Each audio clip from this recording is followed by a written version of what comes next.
Shawn Porter believes that Terence Crawford is the most difficult fight of his career that he's preparing for, even more so than Errol Spence Jr. That's what I'm here to talk about in this video. What up, Fight World? It's your boy Ego, and I'm back with some more boxing. Make sure you smash the like button. Listen, I don't know how you found my video, but somehow, some way, you did just that, and you found it. You made it. So help others find the content by throwing a quick like on the video. Hit the subscribe button. These things are free, takes a couple seconds, and it'll help encourage others who could be looking for the same content. Now, Wilder versus Tyson Fury was an amazing heavyweight spectacle. Not just an event, it was a spectacle. And in a way, I feel bad because the fight was so good and the fight week was so anticipated. A lot of bad blood, a lot of talk, a lot of commotion, a lot of anticipation. The stars were out.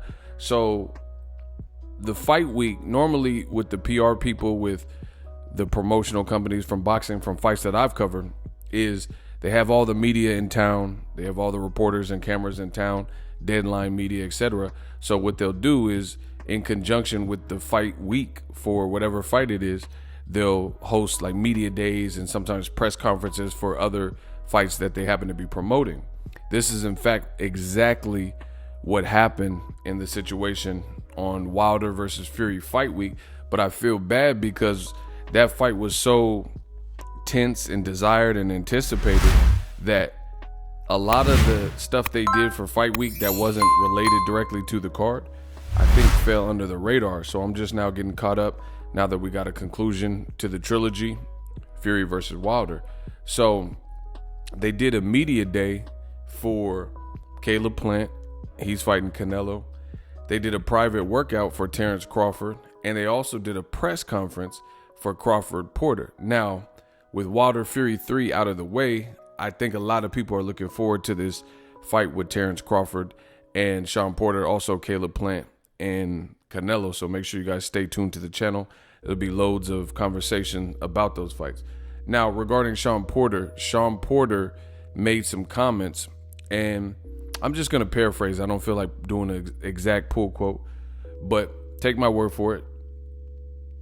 Shawn Porter said that he believes, he was asked, is this the most difficult fight for you ever? Because he's fought everybody. And he says it is, even more so than fights with like Errol Spence, Keith Thurman. And he says that's basically a testament to Terence Crawford because he believes Terence Crawford is the most versatile fighter out of all those guys. So he has to prepare special, and he vowed to do that. He said, bar none, we're taking it up in this training camp. Pretty much we're going to leave no stone unturned, and we're going to dial in, and you're going to see an amazing fight, and you're going to see a lot of heart, a lot of grit, and, you know, basically an amazing, outstanding fight with Crawford and Porter. Now, the thing with Shawn Porter is he's not one to mince his words and then on the fight week not show up. Like, for example, let's say Broner. Broner sometimes has these electric press conferences where he'll cuss the person out or say, oh, I'm going to do this and that. And then one of the complaints I've heard for his recent Broner fights or post-Maidana is that he doesn't let his hands go. Like, you know, there'll be this back and forth with Mikey Garcia or Jesse Vargas or Granados, and then on the fight night, maybe conservative or economical with his punches, even in the Pacquiao fight. Shawn Porter, what you see is what you get. When Shawn Porter says he's coming to bring it and he's coming to do damage, that's typically what happens. You see heart, you see valor. He told you he wasn't coming to lay down versus Errol Spence, and I don't think he liked the insults from Errol Spence, because Errol Spence was like, man, you fight like you can't swim. You fight like you drowning. You an in-shape street fighter. And Shawn Porter was like, all right, I got you. And the crazy thing about this thing, this event, Crawford Porter, for me, is Terence Crawford's the same exact way. Terence Crawford's the same exact way. So what he says, he means. Like when he has this build up with Jose Benavidez and you could tell they don't like each other, and they had the run in where he's like, focus on your fight before you don't make it to your fight, right? These types of threats and insults and promises, Crawford has kept them. That's the amazing thing about Crawford. Crawford at the high level is the only person who is a champion at welterweight and has fought the guys he's fought and knocked out every single welterweight that he's fought. Can Shawn Porter turn that streak around? Because literally, I was at some of those fights, like Jose Benavidez, I was at the Jeff Horn fight, etc. Some of them I didn't go to, like the Amir Khan fight. But nonetheless, he's knocked out everybody from Amir Khan to Kell Brook to Mean Machine. And Terence Crawford's a beast. So I want to know from you guys in the comment section, do you agree with Shawn Porter? Is Terence Crawford a harder fight, more versatile than Errol Spence? I don't know. My thing is this: Crawford has to be respected. Errol Spence and Crawford, styles make fights, so it's hard to say. I haven't fought any of them. But at the end of the day, from the outside looking in, I just think Errol Spence has a more storied welterweight resume. But it's possible that Terence Crawford is more versatile in his approach. And it's really because he's ambidextrous. He's a switch hitter. He can fight orthodox and then in round seamlessly switch to southpaw. So he might have more looks and versatility to his approach, whereas Errol Spence, primarily he's a southpaw and he just stays in that. I don't know if he goes orthodox often. I can't recall a recent fight or one of his better performances or bigger names where he went orthodox. So it's definitely possible that Terence Crawford has more versatility in his arsenal, but there are some minute differences. Like I said, Errol Spence to me has a more tried and true resume fighting Danny Garcia. To me, I haven't seen Crawford fight the same type of puncher. So I don't know if Errol Spence has a better chin than Terence Crawford. I mean, I guess we're going to find out, because Errol Spence, he was in a war with Shawn Porter and he was never dropped. So if there's some high drama or if Shawn Porter's able to drop him or anything like that, then, that tells you who wins the chin battle. So I'm looking forward to this. This is a high stakes fight, a lot on the line. I think the pressure is really for Terence Crawford. If I'm just being honest, I think there's more pressure on him. For one, he's a champion. And for two, he's the guy who people have been asking to see him in his promotion, get him the bigger and badder names that would really solidify him. And they haven't really been able to do that. Give him fresh in prime names. Yeah, he fought Kell Brook, but this is 3 years after Errol Spence stopped him, 4 years after Triple G stopped him, things like that. He got Amir Khan, but this is after Danny Garcia had stopped him years before, and Bradis Prescott. And then more recently to the Terence Crawford fight, Canelo had brutally knocked him out with one punch.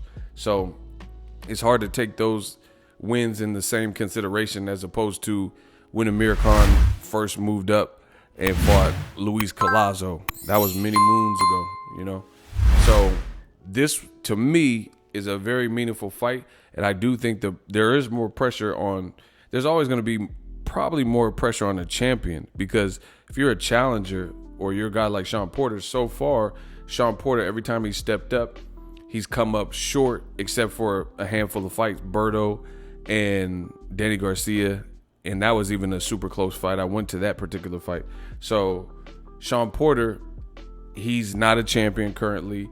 His bigger fights like Errol Spence, Keith Thurman, Kell Brook, he came up short. Even though they were contested, as the record book shows, he lost those fights. He lost his belt to Kell Brook. He lost his belt in a unification to Errol Spence. And then he lost, in the middle of that, to Keith Thurman. So there's really less pressure because you're entering the fight as a challenger.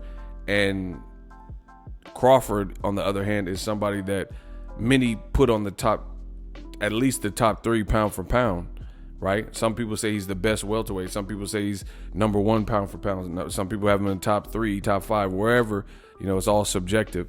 But the bottom line is the pressure's on him. And it's a top-ranked show. I don't really know if he got an extension with Top Rank. I'm not sure the business politics. I thought he only had one more fight.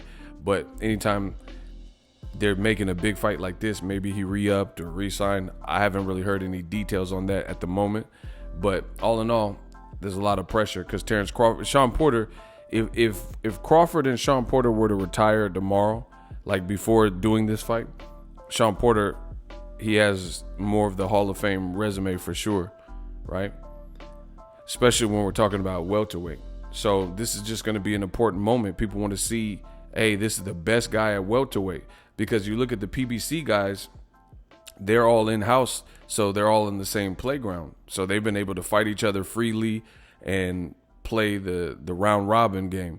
Crawford's been kind of the outsider looking in up until this moment, so he has to capitalize on it. And if he stopped all these options on Top Rank that are not lesser than the top guys at PBC, and then now he has struggles with Shawn Porter, that's not going to be the best look. So we'll have to see how it plays out. But, I agree with Shawn Porter. Terence Crawford is a beast, and you can't take him lightly, and you have to have the best A1 camp because he is versatile. So I'll be breaking down the fight more. Let me know what you guys think. Drop your thoughts in the comments section. I can't wait for this fight. I haven't really decided who I'm picking. I really think Shawn Porter can give him problems, but Terence Crawford is also a menace. And he has that mean streak, that Hagler, Ray Mercer type of mean, instinctual stuff. And he knows probably what I said earlier in this video about how the pressure's on and stuff. And he's been a person that has rose to the occasion. And he knows the critics, aren't going to take kindly if he struggles with Shawn Porter. And he's so competitive, he's probably trying to outdo Errol Spence and become the first to stop Shawn Porter. So it should be explosive, scintillating action. Stay tuned to the channel for more coverage on this fight. Subscribe if you like the video. I'm out. Are you tired of your YouTube videos not getting any views? Well, consider TUBEBUDDY. I've used TUBEBUDDY for years to scale up my YouTube channel. Now we're sitting over 200,000 subscribers. TUBEBUDDY is a browser extension that offers a ton of built-in productivity and time-saving services to take your channel to the next level. Use my link in the description to get started with TUBEBUDDY and level up your channel faster. We working.